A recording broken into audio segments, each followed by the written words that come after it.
with a clueless Hayes and failing Hutson, B-Movie Mania is on the brink of domination by a tyrant, Jason Huls, of the planet Buttcrack. B-Movie Mania's last hope for survival is to retrieve their lost jetpack co-host, Paul Brooks. Oh, that's me.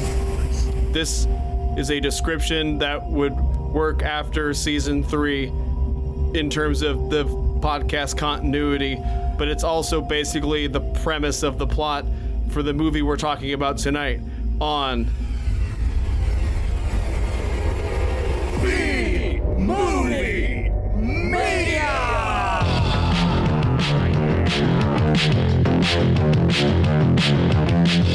Welcome to the crossroads of camp, the bastion of the bizarre, the place where low budgets meet high praise. Yes, it's B-Movie Mania.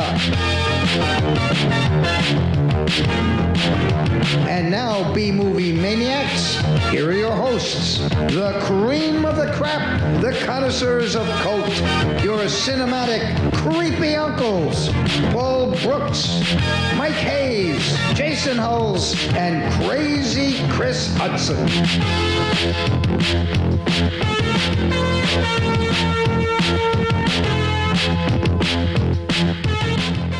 I don't know how to start this fucking podcast. Get it close enough. Hello and welcome everybody to B-Movie Mania, episode 2 of season 5. I am your host this week, Michael Hayes, and with me as always is Paul S. Brooks. Mike, did you say you want me to take a dump in the car? Jason Huls. You know, my friend Trevor said he drank a whole gallon of milk in less than 1 hour. And crazy Chris Hutson. I'm Kyle. Call me Kyle now. Oh, it's yes. Kyle. All right, sorry. I'm Kyle.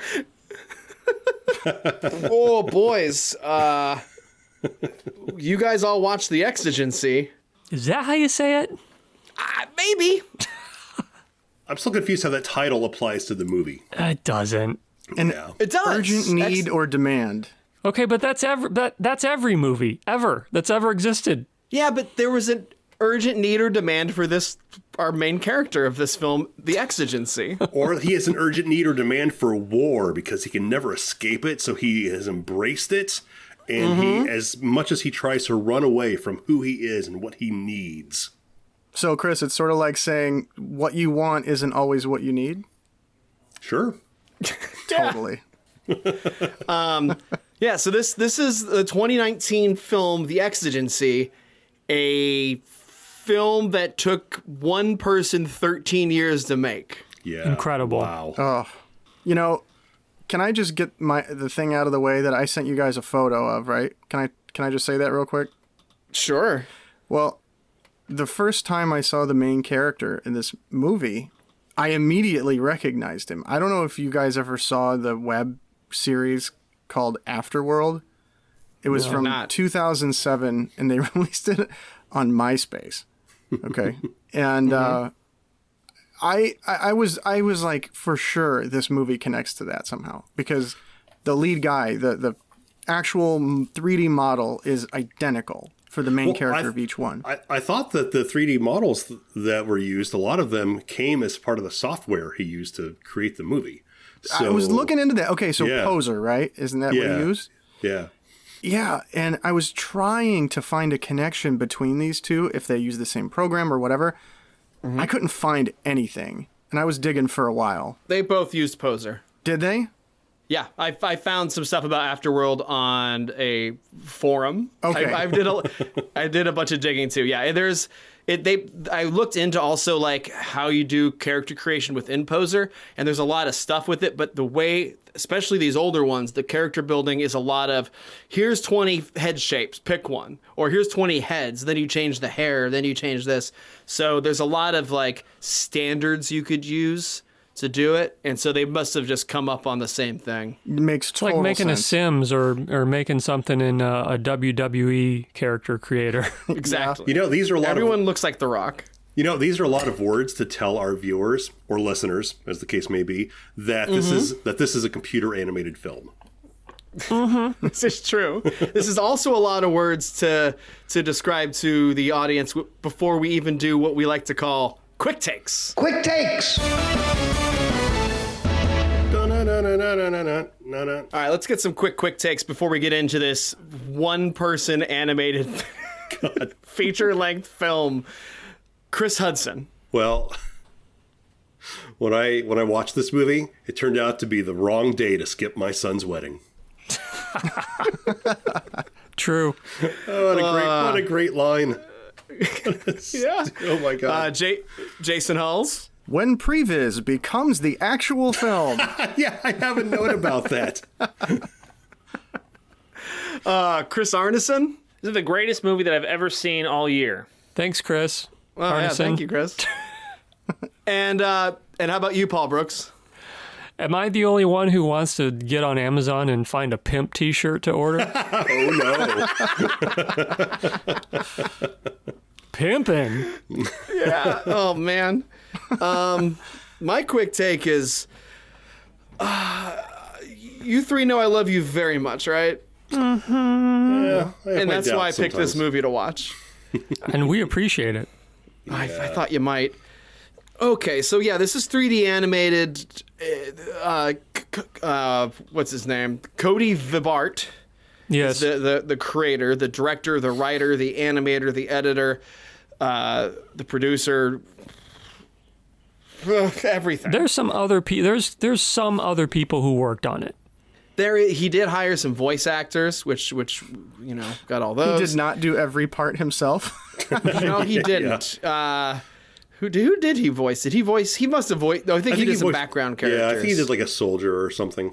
Yeah, he's listed as a soldier here. He did hire a composer for the music, which I would say is fantastic. Yeah, that was fine.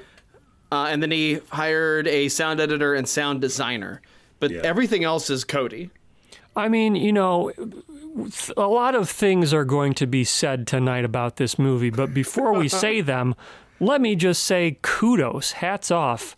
He took 13 years to make this thing, and there's a lot of parts of it where I was on the edge of my seat. So kudos, Cody. And not just that. This isn't some barely feature length movie. This thing is almost 2 hours long. Yes. Yeah. And some scenes you wonder why he spent time animating Kyle's ride up the elevator to talk to his boss, or a bird slamming into his boss's window. I love the random stuff that happens throughout this movie. But I'm curious. To it. Yeah. Mike, I'm curious if you just stumbled upon this as you were flipping through Amazon, or what happened? I stumbled upon almost the only movie review of it on YouTube. There is, I should have wrote down the guy's name. If you look up the Exigency, it's the first thing that comes up, even before Cody's shit. There's a YouTube creator that does a video about it and just talks about how it is this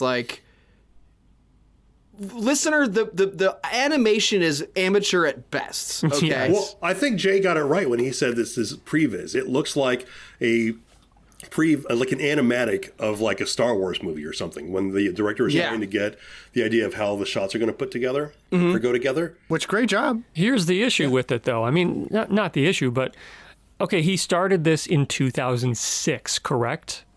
Yes. So the technology, the 3D animation technology at that time was obviously considerably less sophisticated than it is today in 2021. So I wonder how he dealt with that he probably at some point could have made it better, and it almost feels like in certain parts of it, it looks better than other parts. Yeah. So I assume that the technology was an interesting aspect to deal with. I bet there is some of it, though, where you just had to grit your teeth and be like, I committed to this. Right. Yeah. Yeah, I think a lot of it is that, honestly, because he used the same old poser 6, poser 7, something like that, the whole time.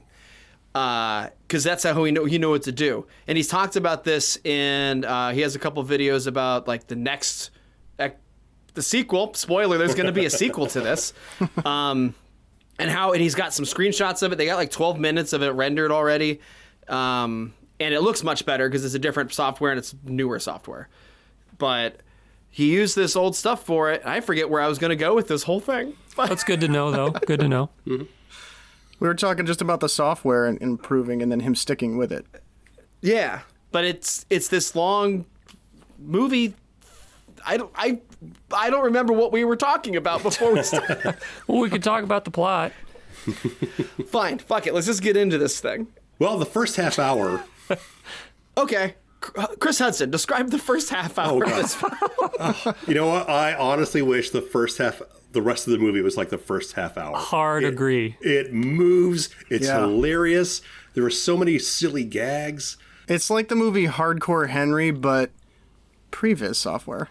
I was going to say, it's funny. I was going to say it's basically like, it plays out almost exactly like a big budget Michael Bay movie, just with weird 2006 animation. Dude, when he used his boss's lit cigar to down the alien ship that he jumped on top of, I mean, come on. It's awesome. Yeah, the first like 20, 30 minutes of this is almost completely one action sequence. Sorry, Chris, we're supposed to let you do that. Oh, no. Hey, take it away. It's great. I just can't stop laughing about it. Well, it starts with our hero is in a car going to work. He goes to work. Someone's like, the boss wants to talk to you. The boss wants to give him a raise, right? And this is all within like... It's promoted to project manager. That's a big promotion because no one else wants to do it. God, yeah. But it's like, what's that, 3-4 minutes worth of just setup, and there's some credits over it. It's pretty chill. And then suddenly, aliens blast a hole through his boss's office's window, and then shit starts. You got the crazy sheriff coming in, trying to like, are they terrorists from North Korea or Los Angeles? You know, I think this might reinforce an idea that we discovered with Love on a Leash. Love on a Leash, the pacing was so insane. It's like you couldn't possibly be bored or really look away. And I feel like the same thing goes here in the beginning. Like, you might initially be turned off by the animation style, but then it moves so fast, you can't help but pay attention because it's just crazy. I would argue with that a little bit, just because Love on a Leash is disjointed. Like, Love on a Leash is not edited well. No, this is edited really well. It is. That's right. That's a good thing to point out. It's just the speed at which things happen. Right. Edited well or not, the speed is just breakneck pace for a long time. It's very... Yeah, the editing's so good. It has... Everything seems like it has weight to it in these action sequences. Like, an explosion happens and this poorly animated character flies across a room, but it feels right. Like, I think the camera moves a bit, and like just whatever is happening is done very well. Mike, did you look into anything else this guy has directed? No, but I do know he did make a fan film for Silent Hill back before this, and I really goddamn want to see it, but he doesn't have it online. He just has like a half-hour video where he talks about it and shows some of it. Well, reason I ask is because he really has a good sense of like shot composition and movement and rhythm in what he's doing. Like, it's directed really well. Yeah. I'd say if you tighten, he should have spent 13 years tightening up the script. And and this would have been fantastic. I don't know. I think basically it's a giant action scene sandwiched. Well, there's two giant action scenes. The last half hour of the movie is the same as the first, I think. It's a fucking... Yeah. And in the middle is Battlestar Galactica in the middle. What? Well... It's politics and it's talking. It's that kind of space stuff. Yeah. Well, we need to know the Galatians and the Numbus people are... forget it.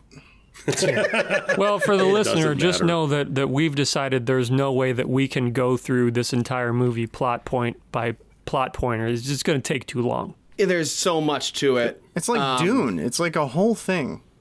Yeah. Yeah, there's a very fleshed out world that we are brought into, especially in this middle bit where it's just like I personally think it's cleverly done. Whether or not it's a bit slow, I think the way it does the exposition information to the viewer, it's telling, because so something we missed is this is important. Back.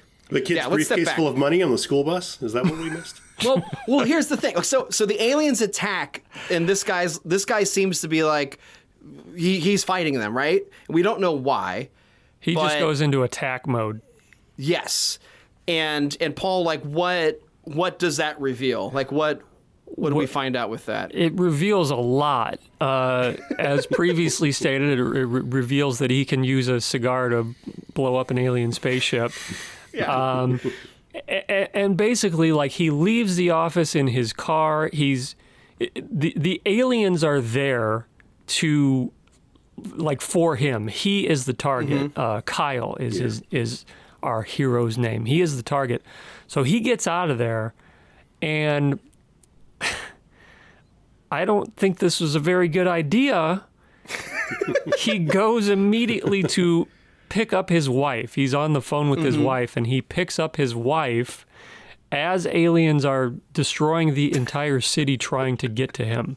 Trying to get to him, picks up the wife, immediately putting her in danger. When you say he escapes work in his car, it wasn't exactly his car. It wasn't. Some old woman's car. That shit. And that old woman threw problem. herself out of the car because she was so scared, and she's definitely dead. Mike, I don't know. It's the same old woman who took a golf ball to the forehead earlier, I believe. Was it the same God. one? Either like way, we said, there's Mike, random stuff. please put in a clip of the carjacking scene. You mind if I drive?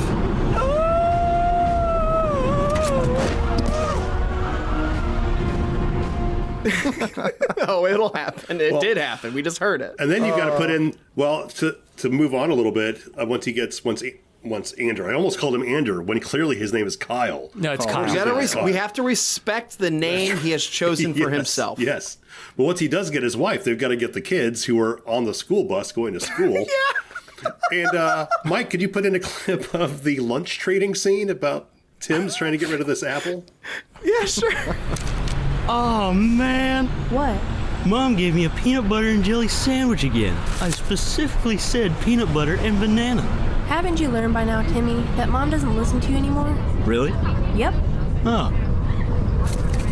I'll trade you my apple for your chocolate pudding. No! Fine. Hey, Binky, got anything to trade for an apple?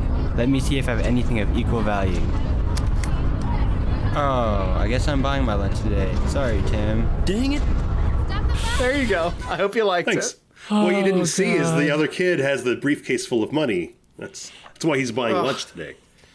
It's like, yeah, so he gets the wife, and then this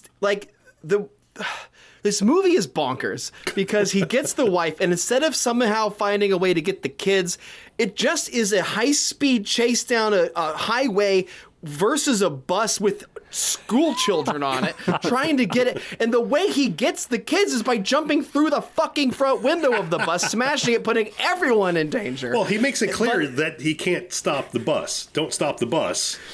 But at least it's a little easier for the kids to get into the car because it's missing a top. The top is torn off. He did go under a semi, scraping off the top of the car, so it did turn it into a convertible. Amazing. It's just wild. So he's got a family. He's got a wife and a son and a daughter. Just a classic family. Jay, could you describe the family to us, please? You're a family man. Oh, yeah. Well, he's got a CG son and a CG daughter, and the little Timmy shirt says pimp on it, which is hilarious because he wears that shirt the entire movie. It doesn't even change. Nope, nobody changes. And he has wife Melissa, and it's just a real nice, ideal American family. Mm-hmm. Very nuclear. Mm-hmm. Perfect for an alien who's retired from warmongering. Right. Yeah, I find that funny. Since you said that, Chris, I think it's hilarious that Mr. Kyle has retired from warmongering to become a low-level, like, white-collar guy on another planet. Well, that's what he needed, right? Because we find out he was the head of the military for a whole planet at some point, and then he needed to get away. So then he just probably started in the mailroom, wanted to work his way up again. It's just like, I'm leaving this soldiering life behind where I control all military for the planet. I'll apply for this job in the mailroom. Well, at some point he mentions, when he's given his backstory, he mentions the Illuminati, and like that never goes anywhere. Maybe he used his connections with the Illuminati to get that mailroom job. It could have. It was clearly working speaking out. of Speaking of conspiracy stuff, there are at least 2 references to 9/11 in this. Yeah, I noticed that. One on the phone, like the time his wife calls him is 9/11. Yeah. But also his kids are ages 9 and 11. Oh yeah, yeah. Well, hey, what about landing on the alien planet in Area 57? It's kind of like Area 51. Oh yeah, it is. It's just 6 more. Except it's where like public space traffic happens too, or something. But Mike, if I may, Yes, you may. we get this scene where as the family is trying to escape from multiple alien spacecraft, it looks like we're going to get some really bad things happening, because like basically the whole family gets hit with a like laser beam and goes flying across the road. It looks like they're dead, just straight up dead. And it kind of like fades to black or something. I don't remember exactly how they do it, but Kyle wakes up on an alien spacecraft. Well, they get beamed up. They get Yeah, that's they right. Get beamed up. Yeah. Yeah, they get in that car wreck and then they get beamed up. Right. You find out that most of the spacecrafts were there to kill him, but there was one that was there to abduct him, I guess. Rescue op. Sort of. Well, one of them was from his planet, which I won't call the good guys, because I don't think there's good guys in this movie. Oh, come on. Captain Keon is very good. Well, I think he's pretty awesome. I think Kyle and his family are the good guys, but Timmy's good. Yeah, Timmy. Timmy's a little pimp. Timmy is more than good. Timmy is great. Timmy's a pimp. He's a pimp. Yes, Timmy is the comic relief for the movie. One of his lines in the entire movie is clip worthy. Yes. Yeah. Yeah. You'll probably hear all of his speaking parts throughout this whole episode. like this one. Bow, chicka, bow, wow. Bow, chicka, wow, wow. Oh, God. But yeah, so it turns out, so they get abducted, and then this is where the action sequence at the beginning ends, and we get this whole, exposition thing, and this is where I think it's clever, because he has a whole family that has been brought into this weird situation, a bunch of fish out of water things, so to the whole family, they all need explanations. And they've split up amongst the ship, so they start explaining stuff to the kid in one aspect, stuff to the wife in some aspect, and then he's getting updated about what the current times are. So us as the viewer are learning about the back history and the universe, because these characters in the film do need to know, and they don't know what's going on. So it's not like it's just dumping it on us for no reason. It's like explaining to everyone about shit. And amazingly, the entire family takes it really well. Really well. I think partially because part of the lesson they learn is how to shoot lasers. Oh yeah. But you're right, Paul. Nobody reacts at all. They're like, "Oh, aliens, populated the Earth millions of years ago. Oh, you're an alien. We're all okay." And no reaction. They're Well, wait. like, all right, well, cool. Jay, does that mean that those kids are half alien? No, they're all human. Kyle is from another planet, but is human just like we are. So it's kind of a thing where they're, I don't know. Just humans started elsewhere. It's like Battlestar Galactica after all. It is. So they're on this ship. We learn a lot about stuff. There's a history of war between multiple planets. There's a galaxy. Kyle's a war hero. He's a war hero. His name is not Kyle on this planet. It's Ander. It is Ander. Very close to Battlestar Galactica. Almost Anders, yes. And it's Kyle now. It's Kyle now, guys. So, call him Kyle. It's not too far off. He insists on being called Kyle 18 different times in this movie. Dude, let it go. Ander's such a cooler name. Ander's way cooler. Why would you want to be called Kyle? My name is Kyle now. Oh, Kyle, huh? Well, you'll always be Ander to me, okay? Okay. Well, it symbolizes his new role in this life he has chosen for himself, Paul. Right. This Ander white-collar is a suburban... warmongering, orphaned war hero who was the leader of these massive armies out to destroy the entire... Well, not really destroy, but to take over the entire galaxies. I don't know. The scale of this is just so never really made clear. Yeah, the main villain wants to unify through war. It's a real, he thinks he's doing something good, but he's really kind of a Hitler. Yeah. But Paul Kyle is a project manager who just got his promotion in a cigar that he's then forced to use to destroy the alien menace. Right. I thought that the villain in this movie was a bit of a weak spot just in terms of his like explanation of what he was trying to do. The whole thing felt a little generic to me. Mm-hmm. Yeah. I would agree. Even Chris Arneson, who jumped in a little earlier, did, while we were watching it, did go, is he bad? He just seems practical. Well, he's got that big scar down his face. Yeah, he's got a big scar. He looks like an orc. Yeah, he kind of looks like an orc. But he, like, at some point is like, we need to have more guys just to be safe. Like, everything's just like pretty chill. Like, I don't know, it's weird. Well, and he's got that badass cyborg at the end, that cyborg beast. That's pretty evil. And the good guys don't have those sorts of things. Is that Romer? Is that what they called it? Robar or something. Romer. I suppose maybe the reason that, oh God, what is his name? Decibel? What's the main bad guy's name? Diedrich. I suppose maybe part of the reason that he's so inclined to sort of take over other stuff is because the king on Anders' home planet is very take-overable, if I can use that term. Yeah. What's his name? King Sargon. Which cracks me up because Kyle's big complaint is that the king is weak, he's left Galicia vulnerable, and it's like, dude, you had the most amazing army 15 years ago before you retired to Earth. And you left it in the hands of this guy, because what do you expect? Yeah. When we see the king in a flashback, he still looks pretty derpy. Like, it's not like you have high expectations of him. Kyle may know how to fight and win wars, but he cannot retire worth shit. Well, I'm worried about his project manager future, honestly, with this. We cannot undersell the derpiness of the king in this. He is a pud. King derp, baby. All the animation, everyone else in this movie looks like a perfectly normal person. And then King Sargon is this chubby, goofy looking robe wearing. I've never seen a king who wears a robe that has his own name on it, like it's like a Burger King uniform or something. And this guy loves to eat. That's really the only thing he cares about. As long as he's eating or in the hot tub, he's a happy camper. Well, that scorpion soup is really good.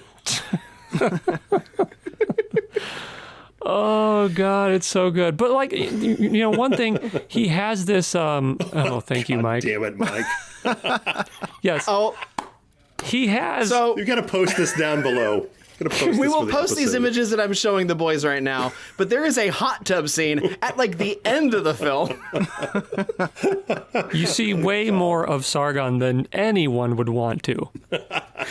He is fully nude, and he gets out. You see his butt cheeks at one point. His nipples are blurred for some reason in a really after the fact kind of way.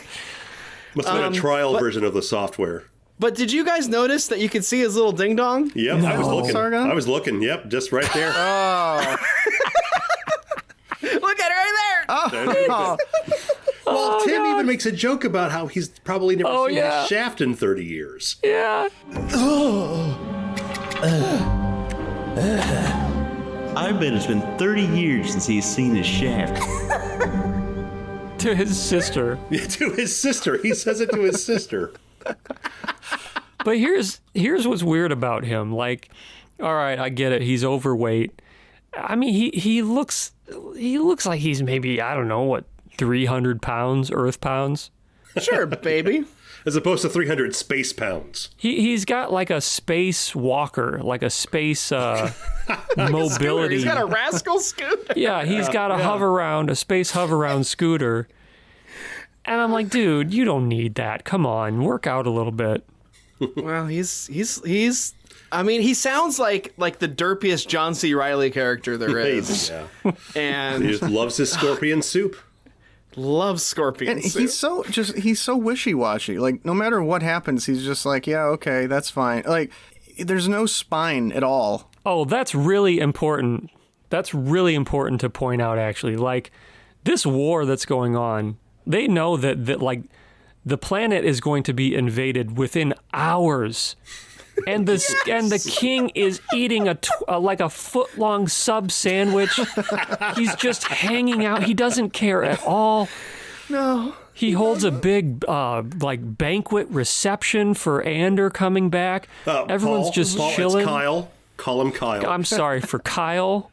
Everyone's just chilling like it's a regular day, and I'm like, do something. Well, I think he's just assumed that Kyle would come in and save the day, and Kyle just insults him left and right to his face.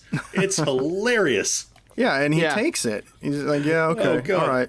Oh, we're going to have this big banquet. You're going to tell us if you're going to help us or not? Okay. All right, that's cool. Thank you for that heartbreaking speech. And when Kyle just straight up says, not going to help. Nope. Which doesn't make any sense to me, Mike. Like, he's a smart guy. Kyle is a smart guy. He knows what he's up against because he's fought DeAndre before. DeAndre. What's his name? Diedrich. Yeah, he's fought him before, and so he knows that he's a bad dude, and he knows that the planet is in trouble here. So what are you trying to do, dude? If you go back to Earth, you know what's going to happen. I almost thought that it was part of the plot that he was that way, that he was so weak. I thought there's something here, but not yet. No. Well, there is some sort of mole within the government. I don't think it's the king. No, it's Diana. It's his ex-girlfriend. It's the girlfriend, yeah. Yeah. Which is referred to as his ex-fiancée, but they don't have the institution of marriage on Galicia, so I don't know how that really... I'm confused about the fiancé. The wife is still pretty mad about it. Yeah. Yeah. Well, but hey, Tim likes her. Bow, chicka, bow, wow. Yeah, I think it's important, actually, or at least worth pointing out that tonally speaking, this movie is just all over the place. Like, there's a lot of serious moments. I mean, there's a lot of really serious action scenes where like people are dying. Like, a lot of people are dying. A lot of people are in a lot of trouble. And then Timmy just says, "I have diarrhea." Just out of nowhere. It makes no sense. Oh, God.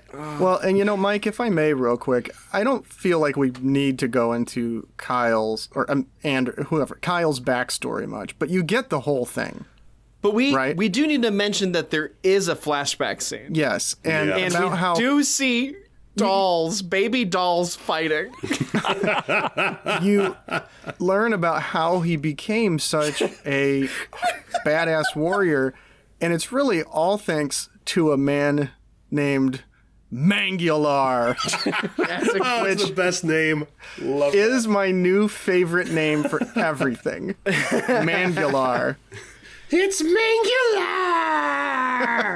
Yes, thank you. Mangular is such an amazing name. That's just like a barbarian or whatever, man. That is amazing. We do find out in this flashback, we see his backstory. We do find out that Kyle, once he got into the military, did start creating wars for war's sake. Oh, yeah, he's a war criminal for sure. Yeah, like the only reason Diedrich is even fighting them is because he started a conflict with Diedrich with the hopes that there would be future wars with him. It's this whole thing. So really, this is all Kyle's fucking fault too. Yep. Yeah. And the fact that he's like, I don't want to do any of this, is a real cop-out situation. Can you imagine how many innocent people, how much blood is on Kyle's hands? Millions. So much digital blood. Probably not as many now as if he'd taken that project manager position. That's a good point. Very good point. So we get a lot of this stuff, and then we find out about the history, watch the movie fucking to find out what all of it is. And then action scene 2 starts, and we still have half an hour left in this movie, and it is all that. Yeah, it's an interesting structure. It's not a proper structure. It is not a formulaic screenplay or action movie structure at all. So I would say that some of the movie doesn't work because of that. but the action scenes themselves, man, oh my God. Can I tell you? I mean, there's a part of this where the family gets captured up into this ship, and he ends up with this little device that it looks like a flashlight. Oh, yeah. It's so cool. It's Crazy. so cool and unique. It shoots out these beams that it's like a back gun. Like it draws you to whatever It's you like a hit. magnet. Yeah, like a magnet. So he is in this ship, and I believe there's a hole in the side of it, fighting these dudes, shooting, and using this magnet gun to draw himself around the ship, and it's all directed with such clarity. It's such a unique and interesting sequence that I've never seen anything like it, I don't think, in any other movie. Also, really great spaceship designs. I don't know where they came from, but I was really digging some of the ships in this thing. Yeah. I'm a ship guy. So this action scene starts, and his family is in this ship. They've been abducted into the ship, and he gets up there to try to help them. And then this is why I love these action scenes. And they are so long because it's like the ending of every good action movie in the 90s, but like back to back to back to back to back. Right. This is the end of fucking Air Force One. The plane's going down. Harrison Ford's got to save him. That's the end of the movie once the plane crashes, and it does crash, and they get out safely or whatever.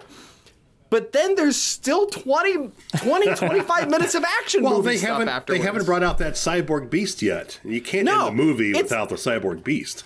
The end of the movie could have been after that scene in the plane and it crashes and then like they get out safe, credits. A lesser film would have ended it there. But Cody said, fuck that. Now let's unleash a beast and have a giant fucking Mad Max Fury Road fucking chase scene for the next 15 minutes. You know what? Set up Cyborg in Act 1, use it by Act probably 3, I guess. Well, really, I'd say the cyborg beast is probably Act 4, and we're hitting like Act 6 now, I think. Yeah. It's awesome. I love the beast. Jay, would you describe the beasts? It's a giant mutant with 4 arms, and then they put armor on its head, and I think part of its back, and then they give it Thor's hammer. Yeah. Why does it have Thor's hammer? I don't know. But it also does Thor's hammer shoot lasers, though? This thing, is a gun and a hammer. Yeah, it's an alien weapon. It's sweet. It's everything. He looks like a Balrog, basically. Nothing can stop it. Yeah. He's a cyborg giant beast, and it's fucking...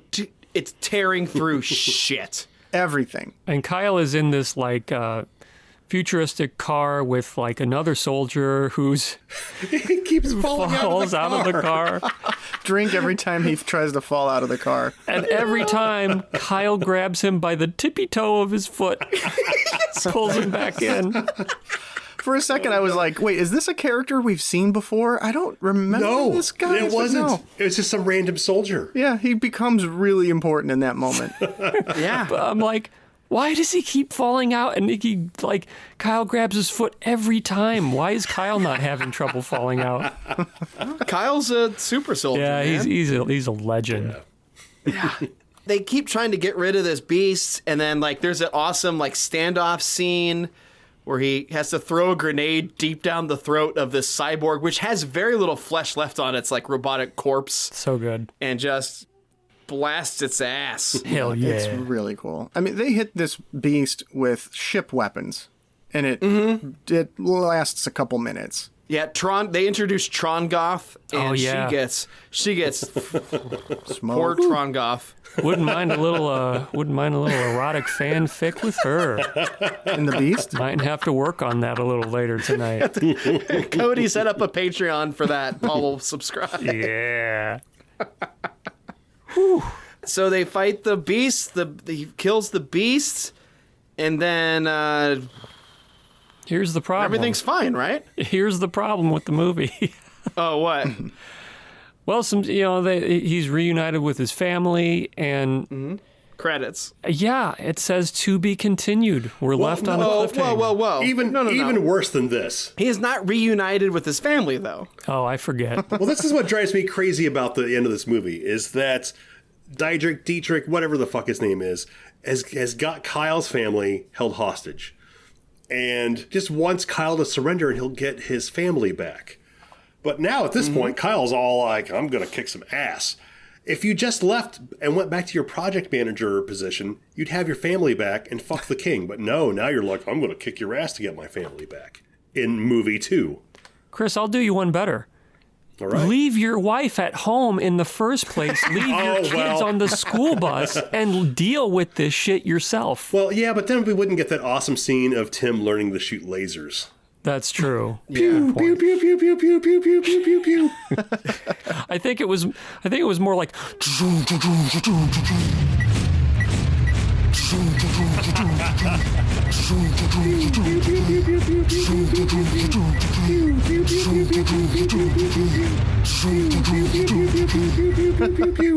Speaking of that scene, though, I did want to ask, this is the only point in the film, we get like a fantasy flash where the captain does dream and visualize of ejecting the child outside of the spaceship.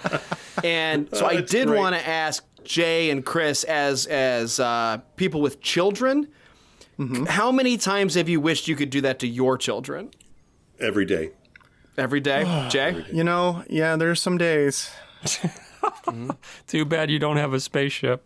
If only there was a spaceship in the vacuum of space. They'll never listen to this, don't worry. Yeah, I hope not. Probably. If they do listen to this, I'm just kidding. That was a joke. It only happened a couple times. I think yours are old enough, Chris, where they would find that quite humorous. They'd get into it.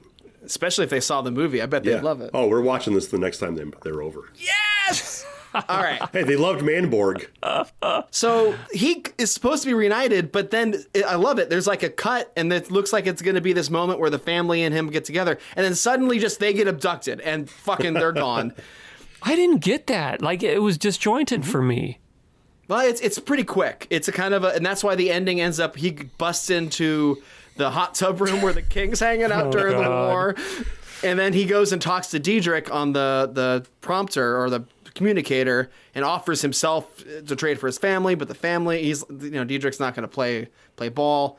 And then we just get this like contemplative look of Kyle just like thinking, and he kind of looks up at the camera, and his ship flies off into the distance into the sunset. And then it says, "To be continued." Oh, that's ballsy, man. And that's where your boner just goes, ah! Like, that's where your boner turns into the king's little wiener. You spent 13 years on this movie knowing it wasn't going to be a finished story. Yeah, Cody, he did. Cody. He said he started it without knowing where it was going. That's pretty obvious.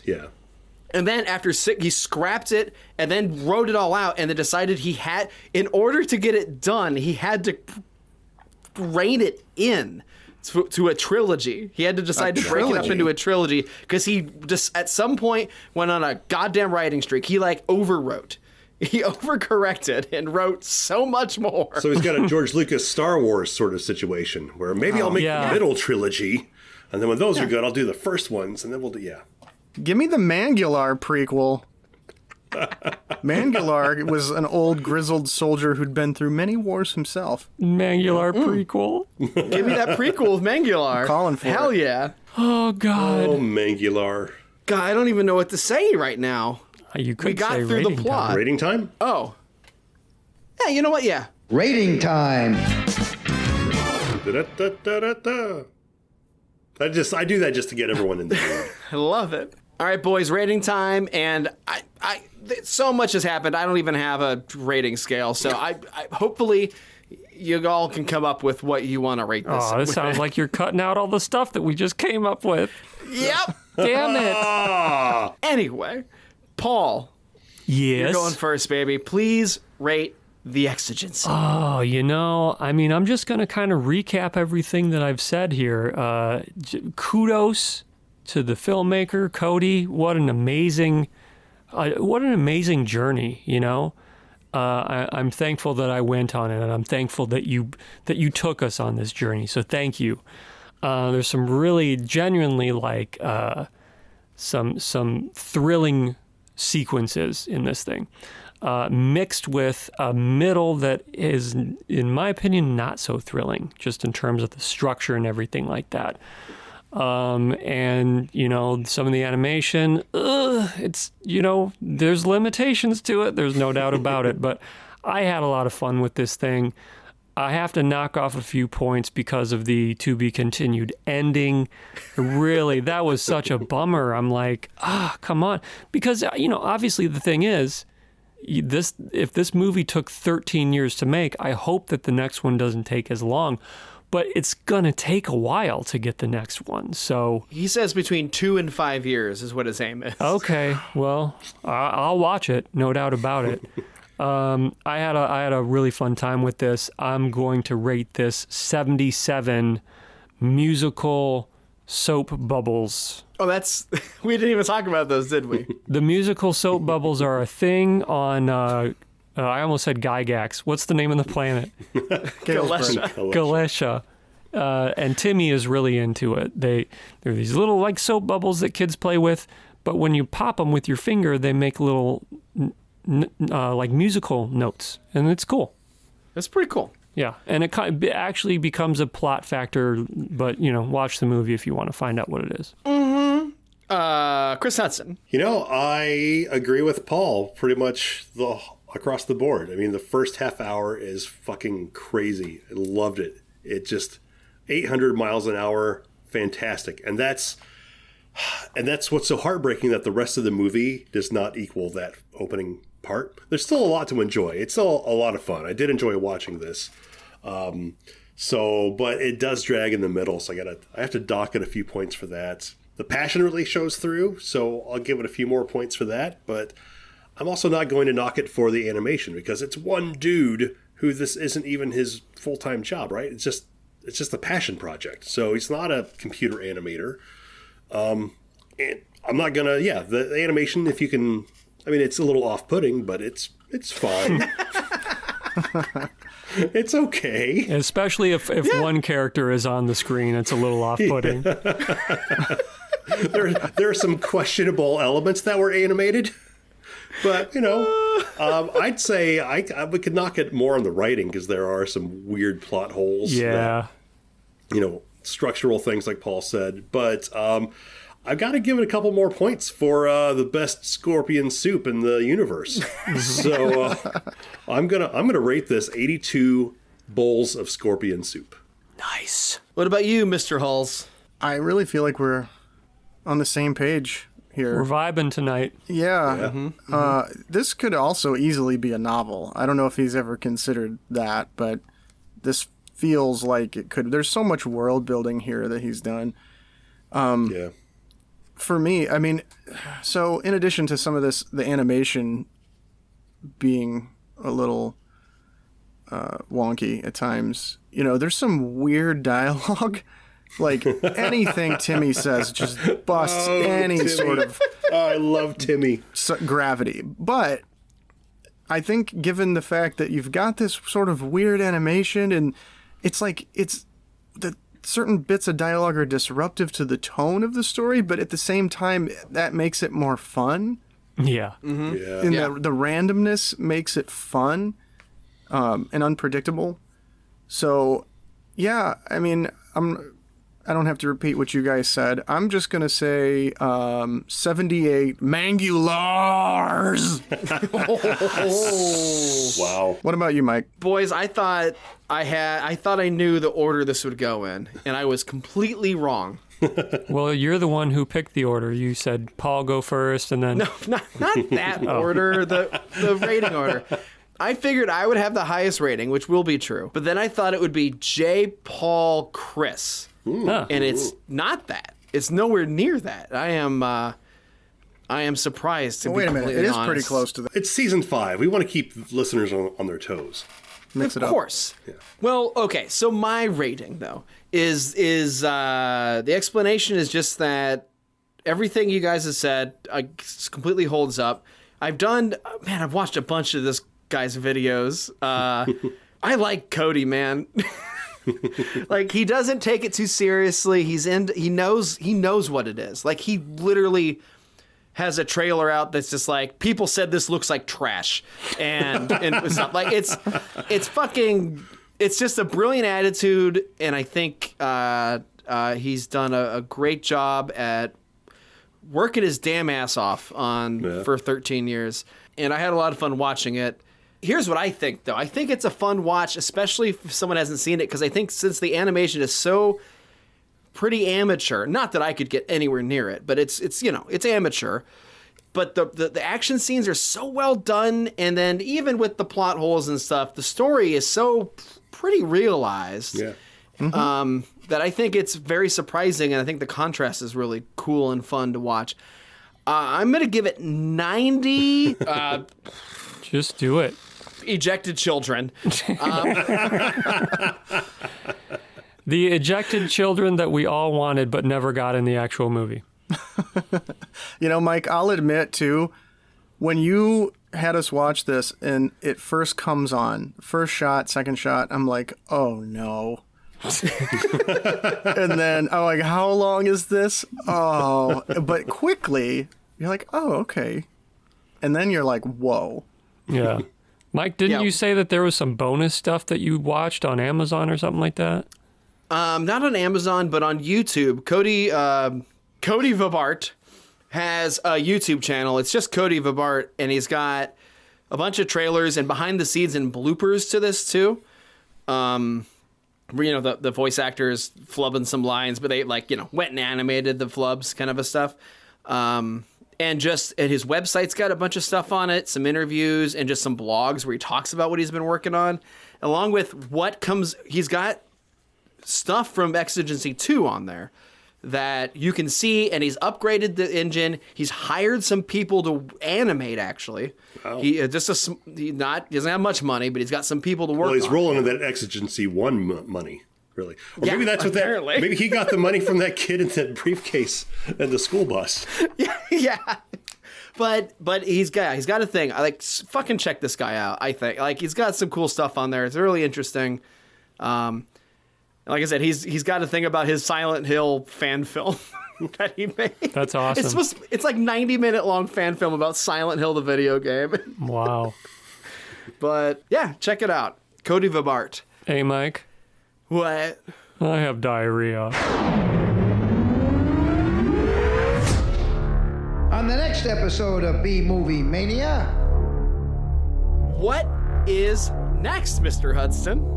Oh, well, you guys are going to be pleasantly not happy about this. Although we are taking a break from our usual low-budget stuff that we cover. Good. This movie is the timeless story of an undercover cop infiltrating a street racing crew that also smuggles drugs or something. I mean, I've never really seen the Fast and the Furious movies, but this is basically the exact same movie, except there are motorcycles, motorcycle fights, CGI motorcycles, Ice Cube. We're gonna watch Torque. What? Oh no! We're watching I feel Torque. like this is something you've been wanting to do for years. I've been wanting to do this for years. What the hell? Boy. Yep. Where is Torque? It's on HBO Max. I believe it's our first HBO Max movie. So gotta borrow your parents' subscription to that or something. But hey, while you've got it, you might as well watch Game of Thrones again. No. Good night, everybody. Bye-bye. Listen up, Maniacs. Do you have a question or a comment? Would you like to send some bourbon to Uncle Lloydie? You can contact the gang on Facebook at B-Movie Mania.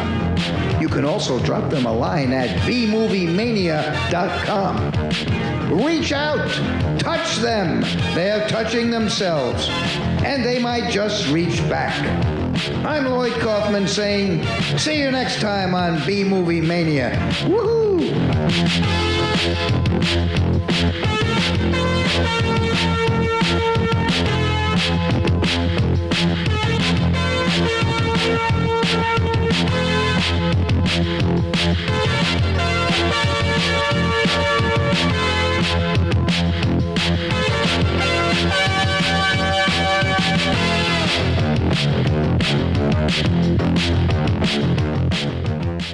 before we go, everyone, thanks for listening and check out our social medias and stuff. We're on all of them. Just Google it or whatever you do.